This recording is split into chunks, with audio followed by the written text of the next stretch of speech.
Good morning, everyone, or good afternoon, I should say. It's right at 12 o'clock here on Wednesday, the 15th of January. Welcome to today's presentation on Florida sales and use tax issues, and more precisely relating to navigating the unpleasant Florida tax audit. Although I'm sure if you ask the Florida Department of Revenue, they'd leave out that word unpleasant in everything. I'm David Brennan. I'm going to be your presenter today. I am one of the partners with the law offices of Moffa, Sutton, and Donnini, where my practice area primarily focuses on multi-state sales and use tax issues. I used to work for the Florida Department of Revenue. Please don't hold that against me. But I did work there for a few years, and primarily my position was a senior attorney there. But without further ado, seeing that it's 12:01, let's go ahead and get started with today's presentation.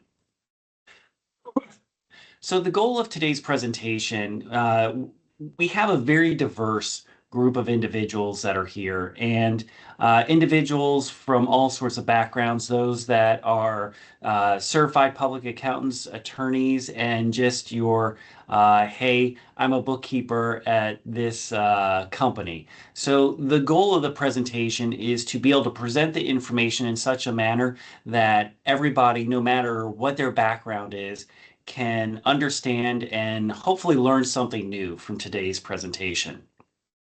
So what I like to do is start off with some general concepts and then quickly build on from there.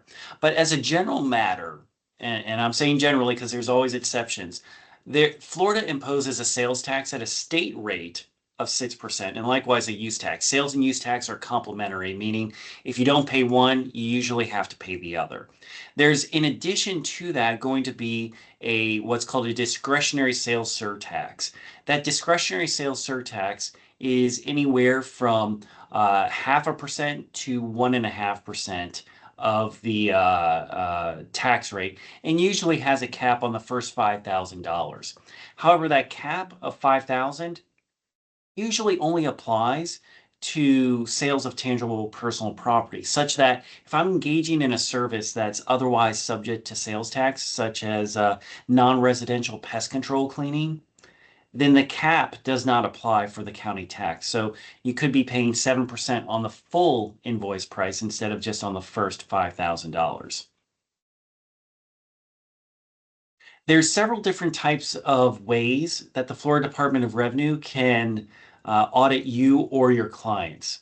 And we'll just briefly discuss some of those different ways. A letter audit or a limited scope audit is what they're usually called. And those limited scope audits are usually about a very specific purchase, transaction, or transactions, as I'm seeing with the department. They've interpreted this letter audit as it relates to aircraft in particular to encompass all aircraft owned or purchased or disposed of during the audit period, as opposed to what the true limited scope audit was used for, and that was with respect to just one transaction. So they're expanding on that. Self-assessment requests, though rare, do happen, and it's always a struggle of how much do I assess myself for, and then going from there, is the state going to accept it, kind of deal. And that's always a tough balance to try to figure out.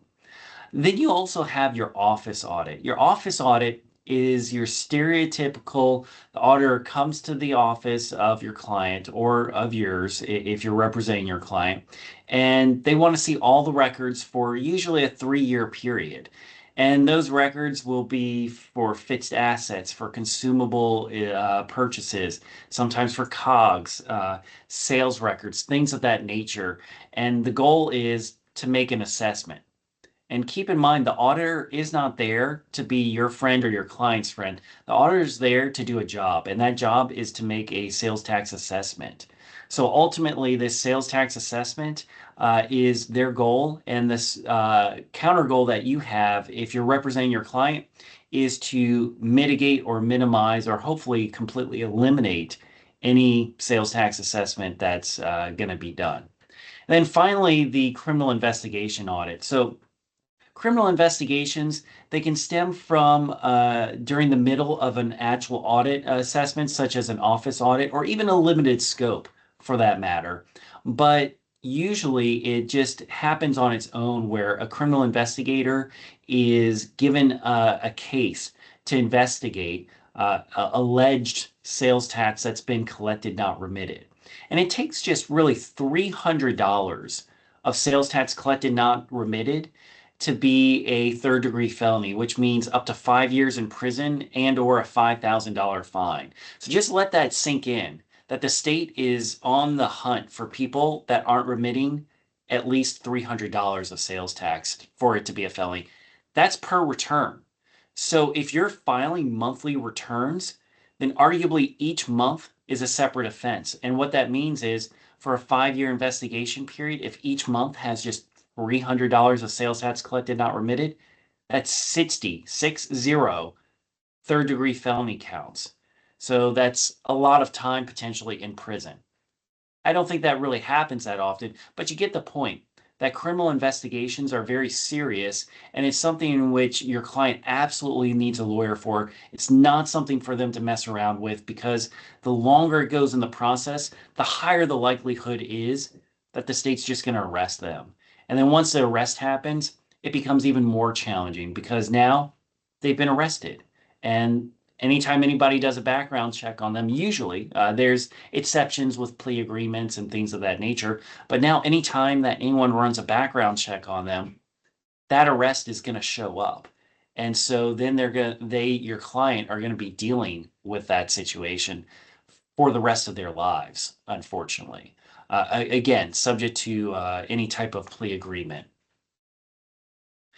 Now, what we're going to be discussing first is the audit process. And I'm breaking this up into three parts, more or less. The first part is going to be the audit.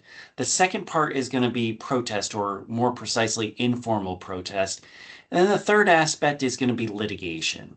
So starting with audit, it's a long process. It does not go by quickly. It is something that, yes, you might today receive the audit notice or your client receive the audit notice, but you better be expected and convey to the client, you better be expecting this to last 9 months, 10 months, a year before the audit's done. And then once you get that conveyed to them, you really have to manage their expectations in terms of, hey, they will do whatever they can, the state of Florida, the auditors, to make an assessment. So not only is it going to be long, but you're probably going to end up having to pay something. It's not impossible to get a no change audit, and it's something that we get fairly regularly enough, but it's not regular enough in so much as it's a high enough percentage to be able to tell clients, yeah, expect that. Plus, you wouldn't want to tell a client, as a good practice tip, you don't want to tell a client, yeah, you can expect a no change audit, and then suddenly they've got an adjustment coming in. It does not work out, and clients are not happy when that happens. But of note, audit, protest, and litigation, each one of those areas is unique. And they each have their own objectives and how they view things and how they dispose of what it is that they're doing, whether the auditor disposing of the audit, the appeals area, informal protest, disposing of the appeal or litigation with how the department's attorneys dispose of litigation. So all of those are unique, and knowing where and how to structure things to maximize the likelihood for success is going to be key. And it really does start at the beginning during audit. Because if you don't start setting this up properly during the audit, it's going to be a challenge when you get to the next level of informal protest or even in litigation. Sometimes it's hard to unring a bell, as the saying goes. And then that you see SOL there for statute of limitations. So with statute of limitations, that's always something to be looking at of, okay, can I knock part or all of the audit assessment out just purely on a statute of limitations basis? Even if the client dead to rights owes the amount of the assessment, owes the penalties, owes the tax, owes the interest, because of this procedural issue of the statute of limitations, it could knock the whole assessment out. And that is something that's really great for clients in terms of, hey, yeah, we all knew that you owed it, but you knocked it out of the park for me in terms of getting that removed. And they will forever, ever be really grateful and happy that the assessment is gone. The only problem is the next time they get audited and assessed, they'll think it'll be that easy in terms of just getting it resolved, which it always isn't. The statute of limitations argument is, again, more of a rarity than anything, just because the Florida Department of Revenue has, I'll say, procedures and safeguards, if you will, in place to protect the state's rights such that they minimize the likelihood of missing the statute of limitations and they get done what they need to get done before the statute expires. So, how does an audit start? And let's go through some of that. The initial audit notice, and it depends on which kind you get, but the initial audit notice is what's called the DR 840, the Notice of Intent to Audit Books and Records. That's for your full scope office audit that we talked about previously. If it's a limited scope audit, then you'll get a slightly different form called a DR 846, which I don't have on the screen, but that's a notice of intent to conduct a limited scope audit. It used to have the words or self audit on there, but they dropped those a while ago. So one or the other is what you or your clients are going to be getting and what you can expect. And when you get that information on that audit notice, as well as some of the other paperwork included with the notice, it's going to tell you what type of tax they're looking to audit you for. Usually it's sales and use tax because that's the Department of Revenue's bread and butter, but it could be corporate income tax, doc stamps, you name it, it could be put on there if it's a tax administered by the state. It also shows what the audit period is. You don't want to be giving information or volunteering information for outside the audit period. Just stick with blinders on you to the audit period and know that, hey, I just got to focus on this period. A lot of times I'll see individuals saying, hey, I don't have records for the audit period, but here's records for after the audit of how we did things. And sometimes that works, sometimes it doesn't. Sometimes that information that's given is really incriminating to the client and can be a potential issue for the client. But it also, that audit notice and packet will provide the auditor's contact information. And that's important to know with whom you are interacting with at the Florida Department of Revenue. As a part of that packet, you'll usually have a checklist of information. And I'll get show up on the screen here in a moment, but it's a list with boxes on it. And a lot of the times, the auditors just check all the boxes of, yeah, I want all of these records, which you look at it and you're thinking, oh my gosh, I've got to pull all of this. And I only have a limited amount of time because usually the auditors want to start this 60 days after the DR 840 or DR 846, the audit notice, is dated. And so even if you don't get that for a week, 2 months after, the state, they want to get rocking and rolling on this, irrespective of when you're involved on it.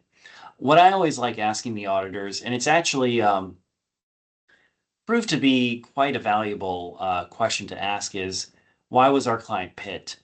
And what happened actually recently, I'd say it was actually in November or December, if I recall correctly.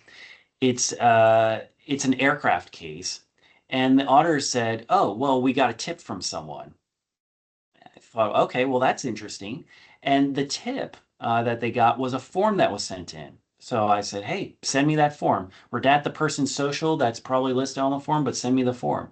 And sure enough, a company had turned in our client for alleged deficiencies of sales tax on their plane. And I looked up this company, and the company, that's what they do. They just find people that they think owes tax money to the state and they turn them in. And the goal of these companies, what they say on the website is to ensure tax compliance, things of that nature. But a lot of times these companies are paid a reward by the state for finding individuals or companies that are allegedly not in compliance. And so I know the Florida Department of Revenue pays out rewards to individuals based on the amount that's ultimately paid by the person or entity being audited. So the reward person who turned them in might get 10 or 15% of that assessment amount. And that's enough of an incentive for these individuals to turn their grandmother in, probably, if I had to guess. But know that these types of companies exist out there. They'll turn you or your clients in a heartbeat. Sometimes it's disgruntled ex-spouse or disgruntled employee. All of that I've seen and more that can result in not only an assessment, but actually sometimes criminal investigations too, depending on the situation. So that one question there of why Pitt can be so invaluable to gaining insight. And is why I like it. It gives me a feel for what's going on. And I think the auditors have to disclose that information, not only because it's a matter of public record, but because the taxpayers are entitled to their own defense. And how can they defend themselves if they don't know where this information of their alleged violation is coming from? So that type of information is really I would argue constitutionally warranted, and that is something that should be asked. We've got on there the statute of limitations being told. So what does that mean? The statute of limitations is being paused for a time being. And what happens is usually the statute of limitations for sales tax is assuming you filed returns now. If you haven't, then that's a whole different ballgame there.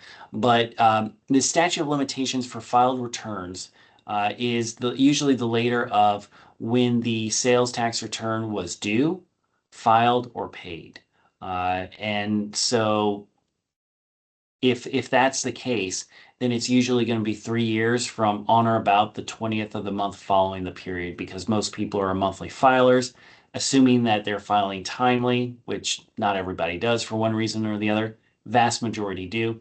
That's a good back of the napkin way to quickly figure out the statute of limitations, although your mileage may vary depending on the client and the specific fact pattern. But that statute of limitations is only told if the auditor starts the audit within 120 days of that notice, the audit notice date. But the auditor statutorily is prohibited from starting the audit 60 days before the audit notice. And that's something that I've been actually hammering the department on for years, so much so that they tried to get legislation passed, and ultimately it failed. But as part of that package, the Department of Revenue was really trying to, how do I say this? Be ultra aggressive on the lines of New York, California, Illinois, those states, in terms of really just having business owners be considered guilty until proven innocent, even more than what they do. They wanted the statutory authority to do what they already do in practice a lot of times, such as, hey, if you don't provide the record during audit, you can't provide it during protest or litigation. That's it. And to me, that just doesn't make sense. Why you would preclude someone from providing information later that shows they don't owe the money. The Florida Department of Revenue's mission has been espoused as, and I agree with, getting to the right amount that's owed. That method doesn't get to the right amount that's owed, but that's a different issue for a different day. So really, the auditor can't start the audit any sooner than 60 days, technically the 61st day after the audit notice, and must start it within 120 days. And there's exceptions, of course, to all that, such as delays that are asked for and extensions of the statute of limitations, etc. But that's the general rule to this, and is one which, if not followed by the state, arguably would result in a reduction to the assessment. My position is when they violate the rights and start the audit early, within 60 days, it's a violation of the taxpayer's Bill of Rights. And that violation invalidates the whole audit. Be no different than if I had the police just without a warrant knock down my door and confiscate a whole bunch of illegal items I had in my house. But because they didn't have the warrant, they can't prosecute me legally. It's fruit of the poisonous tree. And so it's the same concept here. Because they violated the rights, they can't make an assessment. The department has tentatively agreed with me on that to the limited extent that they'll partially remove the beginning of the audit, the first month or two of the audit. But that's it. I don't think that does justice to the violation of the taxpayer's Bill of Rights, and is why I'm a huge advocate for this and other violations that we allege that the department does, unfortunately, on a regular basis. Oops, went a little too fast there. So this is a notice that kind of is how the letter is going to look when your client gets it. This is an older letter from about 15 years ago, hard to believe, but it gets the gist across. It's, hey, welcome to the Florida Department of Revenue. We're going to be auditing you, and here's what's included in the packet type of a letter. And this is the DR 840 that I spoke of previously, the Notice of Intent to Audit Books and Records. So you can see on there different aspects of the auditor's information. Although that was redacted, it would have been at the bottom. The audit period in the middle right there, then in the middle, the sales, that sales tax, and a host of other information. They do give you the ability to sign at the bottom there to waive the 60-day period, and this form has actually changed ever so slightly in light of the arguments we've been hammering them on. But the moral of the story is if you sign that 60 days, you're waiving your rights or your client's rights to the time that's necessary and is usually needed to mount a defense for and against this audit assessment. So usually I don't sign it, but others may feel that it's worthwhile to sign. And then earlier, when I mentioned the checklist of information that the auditors will want to receive from the business or from their CPA of types of records, this is that chart that I was talking about. Again, it's a little bit on the older side, but the concept remains the same.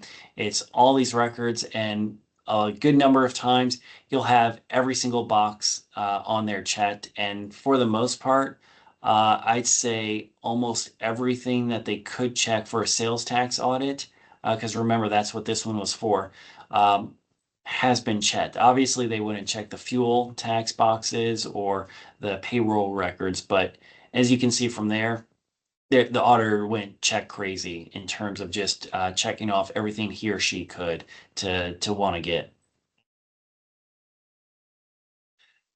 So when you provide records to auditors, a lot of times auditors are going to say, hey, I need more records. And then they want even more and even more. And that's fine with trying to narrow the issues. But when it's an endless request of you supplying records, that's kind of counterproductive, in my opinion, and is something that really you just got to nail down what's really needed, why it's needed, what they're getting at, and let's just cut to the chase on this because endless requests for records, they don't do the client any good, they don't do you any good, and it just drags things out unnecessarily. But I also like to have generally an open dialogue with auditors. I'll flat out tell them when I disagree or they're wrong, but at the same time, I know them pretty well enough to know that, hey, I'm here. I might have information available, or hey, I need another week or two to provide it, and that's usually not a problem.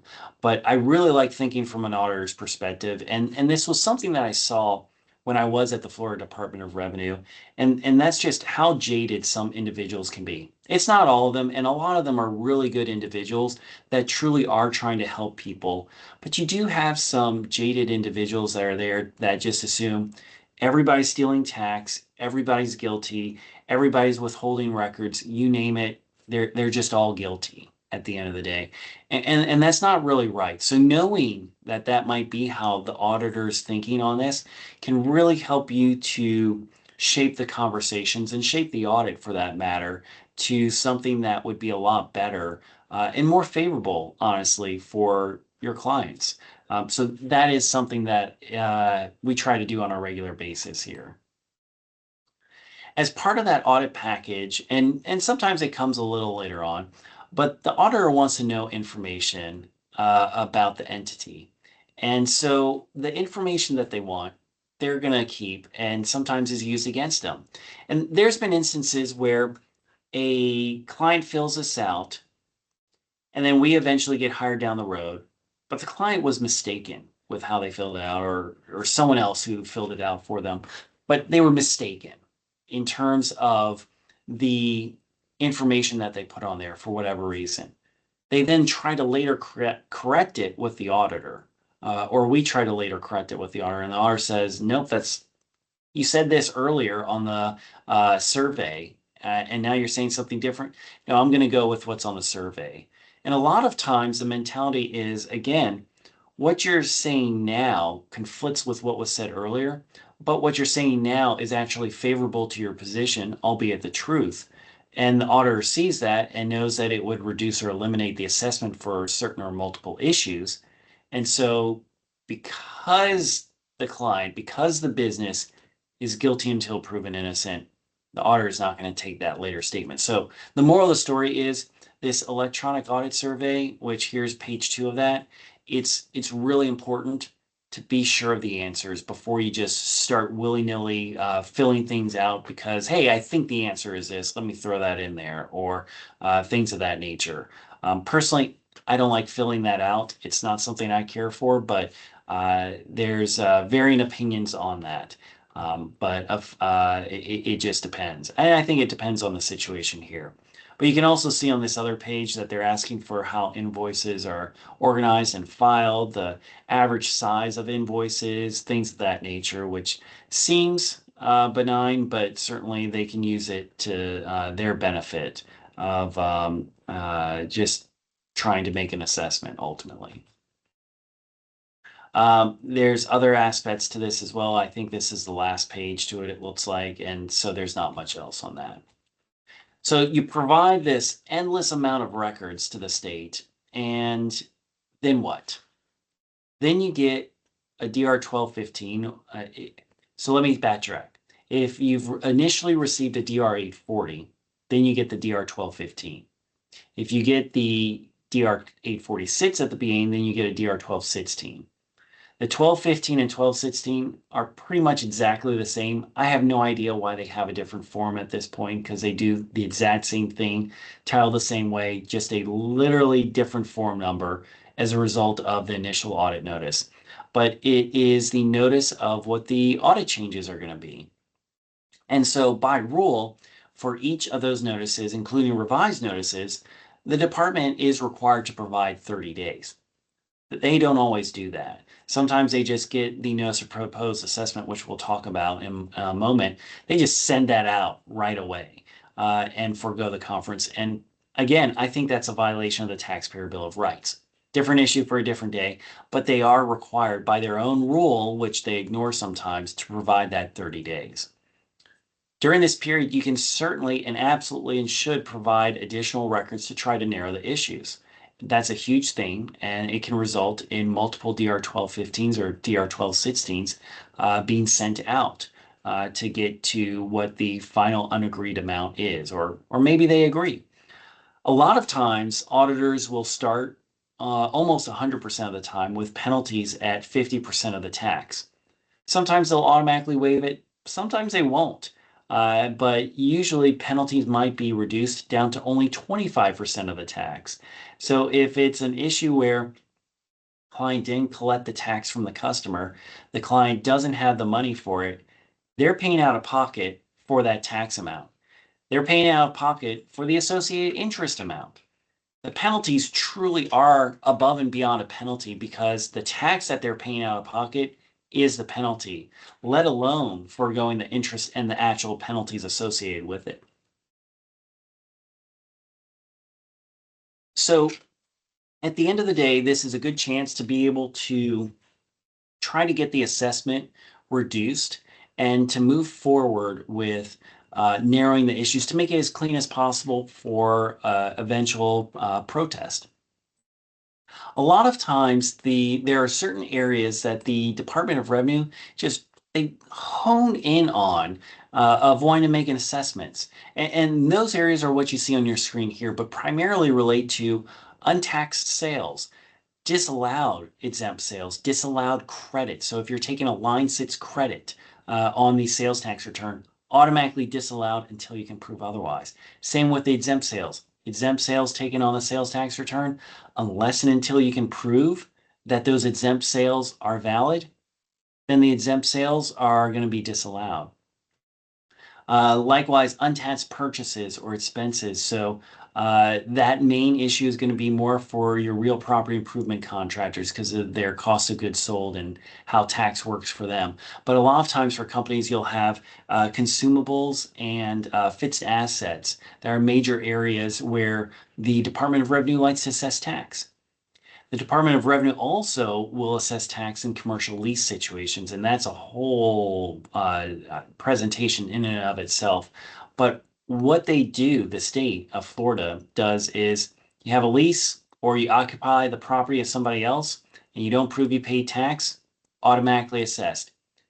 Doesn't matter if you say that there's no lease. The state will assume that the fair market value of the rent is 2% of the property appraiser's fair market value of the property listed for each year. And if I could get 2%, I would stop being a lawyer and go into real estate because that is insane. But that's what they do. And so really it's effectively double what the actual market rates usually are in that scenario. But they do that. I can think of instances where I've seen cases where the Department of Revenue assessed the landlord and the tenant for the same rent for the same period and said, hey, until somebody pays up, they're assessing everybody. Good luck. One of those issues. But commercial leases are a big issue, especially when you have the lessee paying the ad valorem tax payments. That's a huge area for the Department of Revenue. Common area maintenance charges can be a very large area too for the Department of Revenue in terms of assessing sales or use tax on that. So buyer beware, it is an issue, and it is something that you would want to look at sooner than later. Sometimes auditors will want to have more time to complete the audit, and sometimes it's on the business needing more time to complete the audit. And with respect to that, there's a form, the DR 872. It's a consent to extend the time to issue an assessment or to file a claim for refund. It's basically an extension of the statute of limitations. And the decision for individuals is whether to sign that form. If you do, you can sign multiples of that form to keep extending the statute of limitations as the case may be. Sometimes that's good and sometimes it's bad. It really does just depend on the situation because there's been times where I've said to clients, no, we shouldn't sign it. And there's been other times where I think we should for various reasons that I won't state publicly. But that aside, it can serve a business purpose. Um, there's this case from the summer of 2015, I believe, called Verizon Business Purchasing versus Florida Department of Revenue. What happened in that case was Verizon signed multiple statute of limitation extension forms, and then the Department of Revenue uh, sent out a notice of proposed assessment, but it was within 60 days on the date of the notice of proposed assessment. It was within 60 days of the final extension date for the statute of limitations. And basically, the court said when that happens, the departments failed to meet the statute of limitations, so the whole assessment gets thrown out. Um, there's a different version of Verizon that's been argued for years, but has never made it to trial, as far as I know, and it's called Verizon 2.0. What that entails is when there's not an extension of the statute of limitations, but the department blows past the statute of limitations anyways, then what? And I think the answer is that we argue that it's just like Verizon, the whole statute of limitations comes out.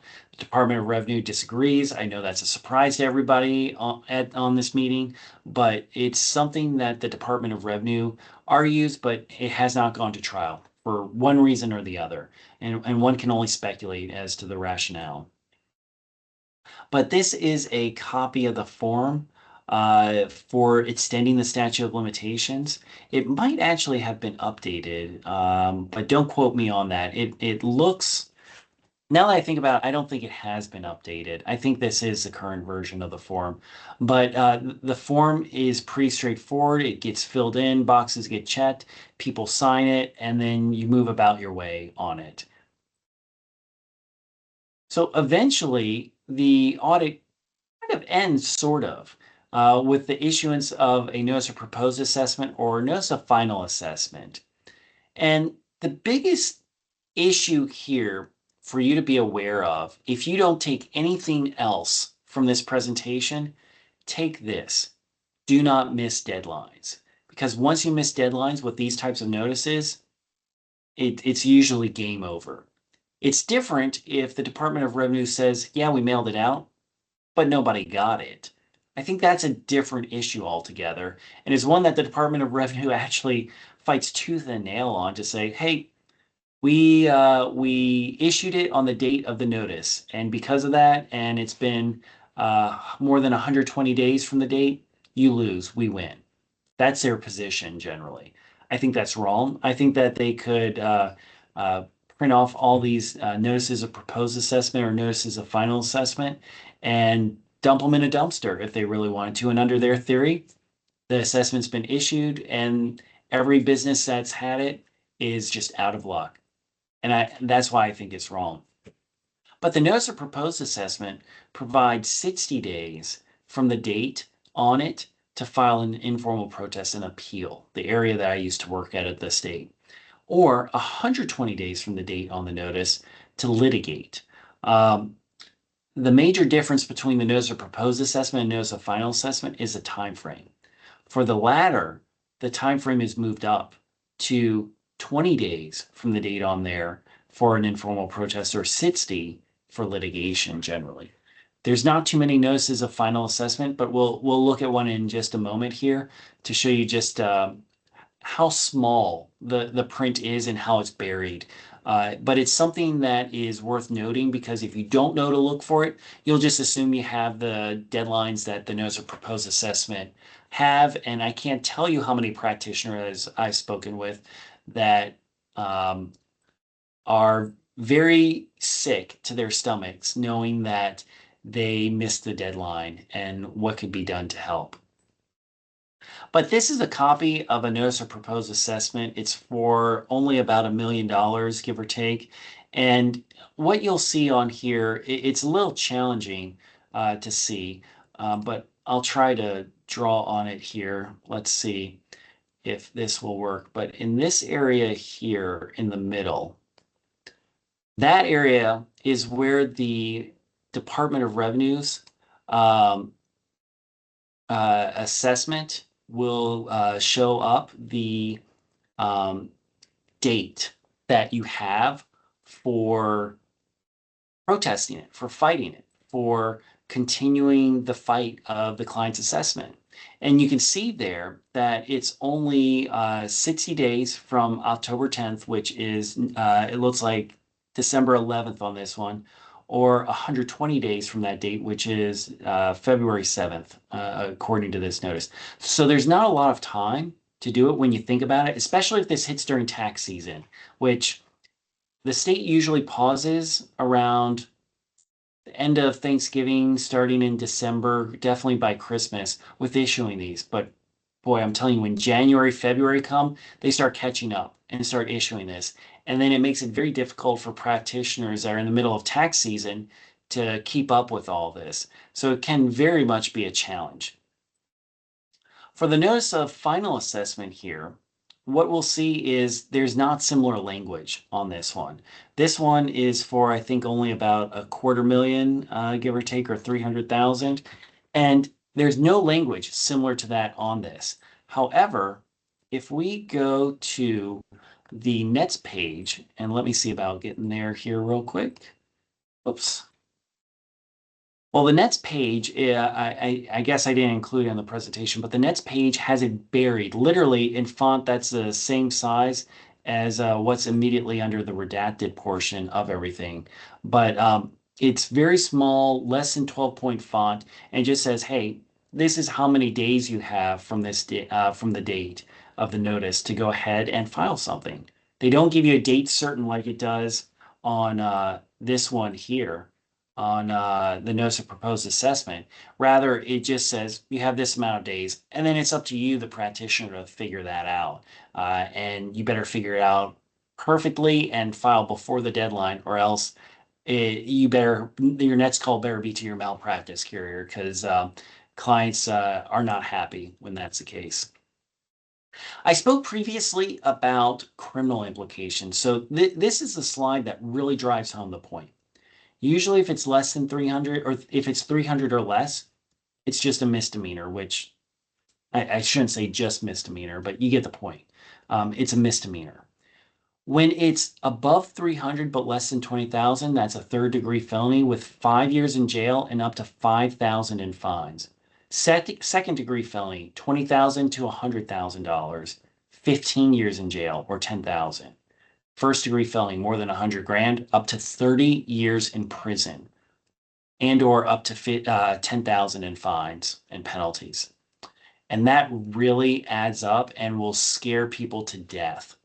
And what the state can do is if you have, say you have 21,000 per month for 5 months, the state has a choice of number one, combining all of those $21,000 charges, so those five charges into one single charge of $100,000.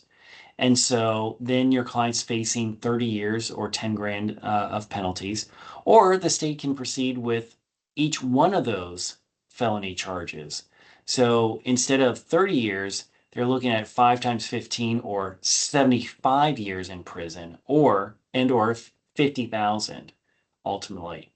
So the combining of the offense can help to mitigate the overall exposure potentially for clients. I guess that's a silver lining, if you want to call it that. Most people don't really see it that way, but it can help compared to what it would have been otherwise. But the take home of this is every single month, remit the full amount of sales tax that was collected. 100%. Got to pay that and not withhold it to pay other bills, especially if the business is struggling. It cannot forego the sales tax because what normally happens is business says, "Oh man, things are really tight this month. December is my off month. I'll just hold on to the sales tax." And then the next month is tight. "I'll just hold on to the sales tax." Suddenly, 6, 7, 8 months goes by, and suddenly the tax amounts added up huge. They've got a criminal investigation. They can't pay it, and they've got a serious problem. So paying the sales tax in full is a must to ensuring that the the likelihood of a criminal investigation is fully mitigated as much as possible. So the type of person at the Department of Revenue that is the in the investigations area has a title usually of financial investigation investigator. They usually don't have criminal investigator, but it is a criminal investigator. Basically, the police force of the Department of Revenue. They're the detectives, and they are looking for people that have allegedly stolen state funds to throw them in jail. And that is a very, very serious issue that could take away a person's freedom literally for decades because of that. And so the thing that you have to remember if you're an accountant is accountant-client privilege does not apply in criminal matters between the accountant and the client. There's ways around that, but in criminal matters, do not, if you're a CPA on this call or an accountant on this call, just if there's criminal implications, it's better to not talk to the client about it and rather have them talk to an attorney about it because this type of issue is very serious. I've actually got a criminal case right now where the amount alleged is in excess of $100,000. So based on that charge alone, the first degree felony, that client in particular is looking at up to 30 years in prison. Same with the co-defendant. That co-defendant is also looking up at up to 30 years in prison. So They don't mess around. If you thought this never happens, I'm working a case right now where it is on that. So it's very serious. When you file an informal protest, the appeal that I spoke of previously, the appeals area says, hey, send me any and all information that you have. Usually very vague in terms of what it is, the information that it is. But usually when they issue their decision, which I'll get to here in a moment, the appeals area takes a position that the business is guilty until proven innocent. They couch it in a little bit more legalese of prima facie correct. But guilty until proven innocent is a central theme of the Florida Department of Revenue in audit and in protest. The appeals officers, the conferees is what they're called in the informal protest unit, usually look at what the auditor does and says, did you, the business, prove that the auditor is wrong? Not the other way, did the auditor prove that the assessment's right, which I think is the correct standard in most cases. But if you can't prove beyond a shadow of a doubt that they're wrong and you're right, you lose. In their view, the tie goes to them. Again, I think they're wrong on that. They don't always provide a lot of time to provide information when they ask for it. Their theory is, well, you've had all this time to pull it. Now that I'm asking for it, you should have had it readily available, which is an unrealistic standard ultimately. The state does have the ability to compromise or offer a settlement at this level. However, the settlements are usually a pittance. In general, there's sometimes a meaningful one that's done, but usually the only settlement offer that they say is, hey, if you agree to the assessment and some additional interest, we'll wipe away some of the additional interest that's accrued. Not a meaningful assessment, and is why so few people actually sign that, probably. For penalty compromises, the state wants proof. Proof that there was no willful neglect, proof that there was no willful fraud, proof that there was no willful negligence. I think they've got it backwards. I think they have to prove, they, the state, that there was willful neglect, willful negligence, and fraud, not the other way around. But once again, that's what they do. At the end of the process, you'll have the appeals officer issue either a notice of decision or NOD or a notice of reconsideration or NOR. The NOD will provide the ability to file another appeal, another informal protest, or litigate. The NOR provides only the opportunity to litigate. There's no further informal protest rights at that point. So clients will have to decide what they want to do for litigation. But litigation or formal protest is an option. And if protest is unsuccessful, litigate. Litigate it all, I say, because the manner in which assessments are just blindly upheld is something in which it really takes standing up to them to get them to pay attention and do something that's somewhat reasonable in litigation.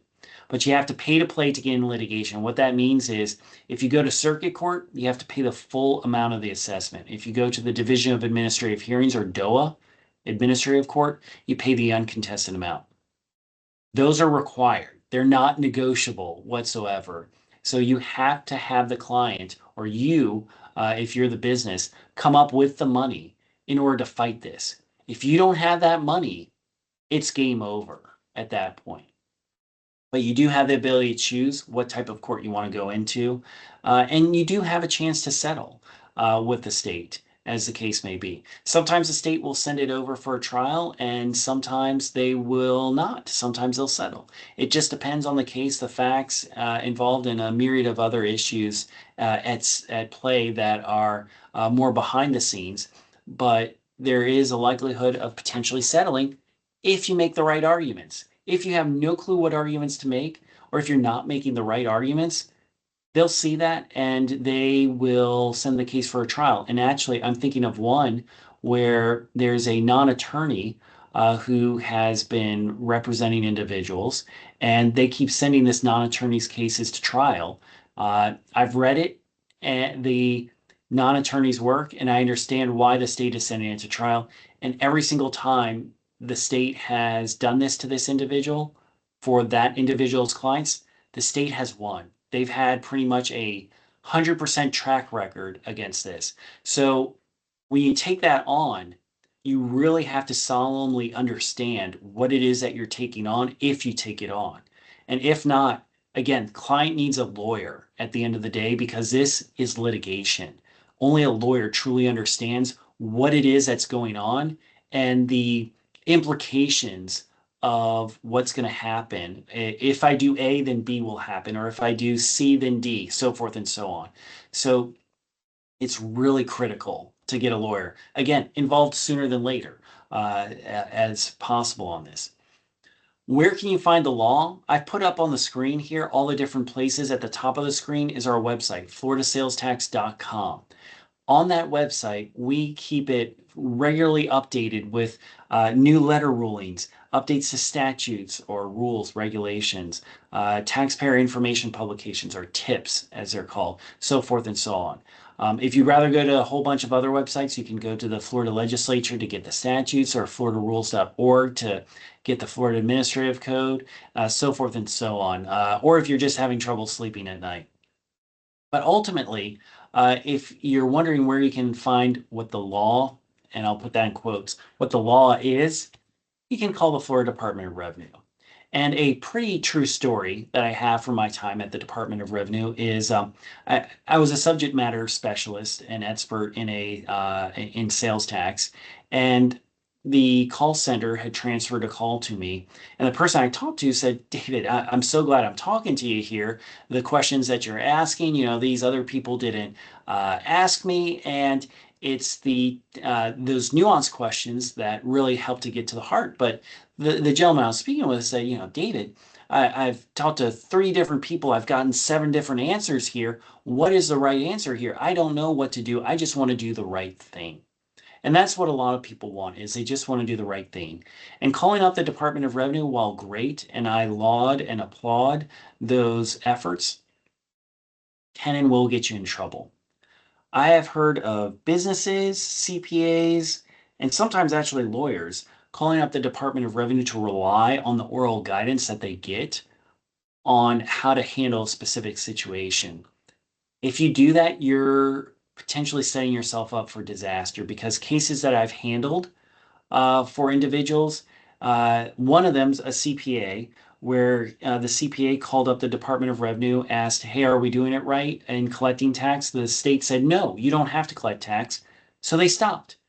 Well, lo and behold, the auditor comes in and pulls the rug out from underneath, saying, "You should have been collecting tax. Here's this, I think it was about $1 million assessment, a bankrupting assessment for this business." And they're not making much off of each sale. Their profit margins are very slim. And that just goes to illustrate that just because you're told something orally by someone allegedly with knowledge at the Department of Revenue of how things should run, really to protect the business, really to protect yourself, you need to get a letter ruling from the state. Letter rulings are great tools for protecting clients, and if you're representing a client, protecting yourself too. Uh, in terms of getting that letter ruling, something that you can rely on from the state in writing. There's a very specific process with how to do that, the steps that have to be taken, and where to send it. It's not just sending in an inquiry to the main help center. There's a specific unit that handles that. So I would definitely encourage you and your clients, anytime that there's an issue with grayness and it makes sense, get that letter ruling. It will pay off in the end to have that peace of mind, let alone if you need to actually rely on it. Finally, with sales tax, if you or your client have made mistakes, you can do what's called a voluntary disclosure. Voluntary disclosures are a way to come clean, say, "Hey, state, I screwed up. I owe X amount." The state usually cuts off the look back period, so it's no more than 3 years. It reduces or eliminates penalties, and it helps to minimize the chance for audit. And that is amazing in terms of a tool, that you can use with the Florida Department of Revenue to just get right. And the people we work with in the voluntary disclosure unit are great. We file so many voluntary disclosures all the time that we have a dedicated person there that works with us on this stuff. And it's because of just not only how easy we make it, but how much revenue we're helping the state bring in. And so at the end of the day, voluntary disclosures, they help everybody. They help the state, they help the clients just to get things right. Well, I really do appreciate everybody coming to today's webinar. If you have any questions, my contact information is either in the email that you received for the webinar. It's also up on the screen here. I've got my phone number and email address there as well. You are more than welcome to contact me anytime you have any questions, whether it's a cold call or email, and I'm more than happy to pick up on a moment's notice. It is always a pleasure to be able to talk about taxes. I know not everybody feels that way, but I truly do enjoy it. But if you've come to this course today and you're a lawyer, at the bottom of your screen there, you'll see the Florida Bar's course number. If you've come to the course today and you're a CPA, you'll see likewise another number for you with DBPR. There will be certificates of completion that will be sent out at the end of this course. So once again, I'm David Brennan. Thank you so much, everybody, for coming to today's presentation, and I hope you guys have a great day. Take care.